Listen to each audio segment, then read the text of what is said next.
Shalom Bapak Ibu Saudara, demikian renungan sepanjang hari ini bagi kita yang terambil dari kitab Roma 1 ayat yang kedua. Demikian bunyi firman Tuhan.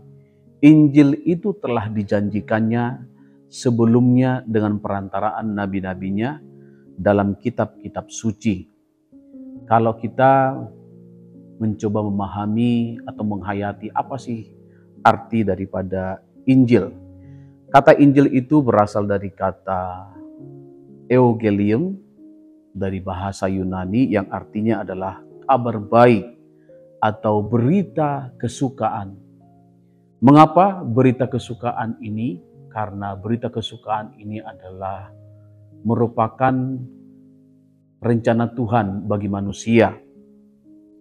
Sejak manusia jatuh ke dalam dosa, maka Tuhan merindukan supaya isi hati Tuhan, kabar sukacita ini, kabar baik ini sampai kepada manusia yang diciptakan. Dan ketika Adam jatuh ke dalam dosa, maka Tuhan berkata di dalam Kejadian 3 ayat yang ke-15 dikatakan di sana, "Aku akan mengadakan permusuhan antara engkau dan perempuan ini, antara keturunanmu dan keturunannya akan meremukkan kepalamu dan engkau akan meremukkan tumitnya." Bahwa Tuhan merencanakan penyelamatan dengan membawa kabar baik, kabar kesukaan kepada seluruh manusia. Bahkan kalau kita lihat di dalam perjanjian lama, Tuhan sudah menubuatkan apa yang akan Tuhan lakukan melalui siapa? Manusia, yaitu Yesus Kristus yang lahir dari Maria.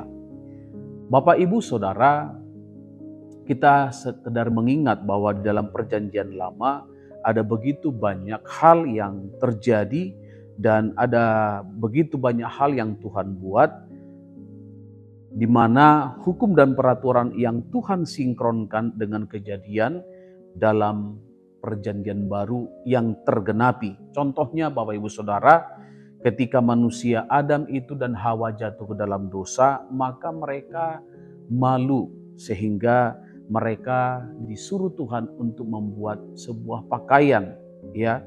Itu menunjukkan bahwa di dalam perjanjian baru manusia itu harus ditebus oleh kematian Yesus. Dan ada juga yang terjadi ketika bangsa Israel dibawa oleh Musa dari tanah Mesir, keluar dari tanah Mesir, keluar dari perbudakan, merupakan sebuah gambaran bahwa Yesus membawa manusia ciptaannya, saudara dan saya, keluar dari dosa, dari perbudakan dosa. Ini menunjukkan bahwa Yesus Kristus membebaskan umat manusia dari dosa melalui kematiannya di kayu salib. Nah, Bapak Ibu Saudara, apa yang menjadi kerinduan Tuhan adalah bahwa Tuhan menggenapi perjanjiannya. Ketika Tuhan mengatakan bahwa Tuhan mau menebus dengan cara bahwa Yesus mati di kayu salib untuk menebus dosa manusia. Nah, Bapak Ibu Saudara, kalau kita lihat kemudian di perayaan Paskah, ya, adalah perayaan keluarnya bangsa Israel dari tanah Mesir dengan menyembelih domba tidak bercacat berusia 1 tahun.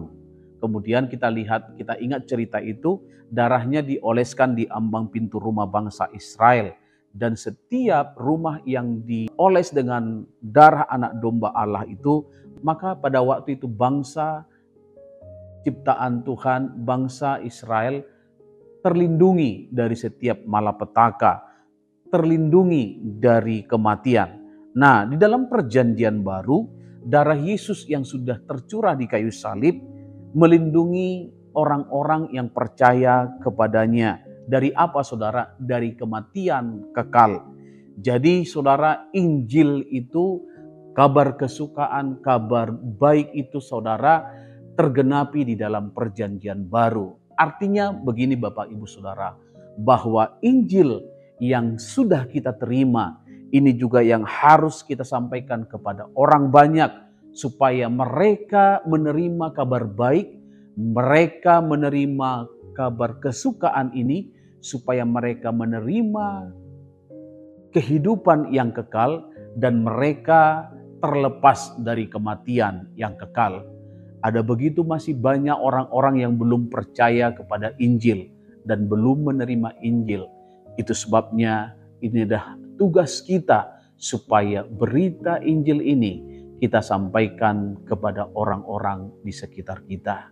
Dan saya percaya apa yang sudah Tuhan buat, bahwa dengan kematiannya kita ditebus dan darahnya menyucikan kita, melindungi kita dari kematian yang kekal, bahkan dari kehidupan yang sia-sia. Saya berdoa dalam sepanjang hari ini Bapak Ibu beraktivitas, ingatlah ada kuasa darah Yesus yang menyertai kehidupan kita. Tuhan Yesus memberkati.